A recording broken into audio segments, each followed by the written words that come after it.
ఇంకొక మాట ఏమంటాడు, నేనట మా అయ్య పేరు చెప్పుకొని బతుకుతున్నా అంట. అవు మా అయ్య గొప్పోడు, మా అయ్య తెలంగాణ తెచ్చిన మొగోడు మునగాడు, బరాబర్ చెప్పుకుంటా. తప్పేమున్నది? మా అయ్య పేరు నేను కాకపోతే ఎవడు చెప్పుకుంటాడు, నాకు అర్థం కాదు. మా అయ్య మొగోడు మునగాడు తెలంగాణ తెచ్చినోడు, బరాబర్ చెప్తా.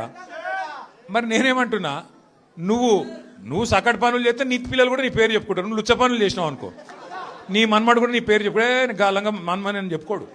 మంచి పనులు చేయి, మంచి పనులు చేయి, నీ పేరు కూడా చెప్పుకుంటారు. నీలాగా దొంగలకు సద్దులు కట్టుడు, బ్యాగులు మోసుడు, వాళ్ళ సంకల నాకుడు, ఢిల్లీకి పేమెంట్ కోటాలో పైసలు చచ్చుడు, గవి మాతో కావు. కొట్లాడతాం, మొగాలలాగా కొట్లాడతాం, మునగాలలాగానే బతుకుతాం, తెలంగాణ పౌరుషంతో బతుకుతాం. నీలాగా బతుకం, ఢిల్లీకి గులాములక్క మాత్రం బతుకం. ఢిల్లీకి సంచులు మోసుకుంటా, ఢిల్లీలో పోయి బీజేపీలతో రాసుకొని పోసుకొని తిరుక్కుంటా, జడ్జీల కాళ్ళు పట్టుకుంటా, అయ్యో నన్ను కేసుల లోపల నుక్కకుర్రి అని చెప్పి డైవులు కొట్టుకుంటా, గా బతుకు అవసరం లేదు. బతికిన నాళ్ళు దర్జాగా బతుకుతాం, చచ్చినప్పుడు కూడా రాయలుగా చచ్చిపోతాం. అంతేగాని ఇట్లా చిల్లర పనులు చేయం.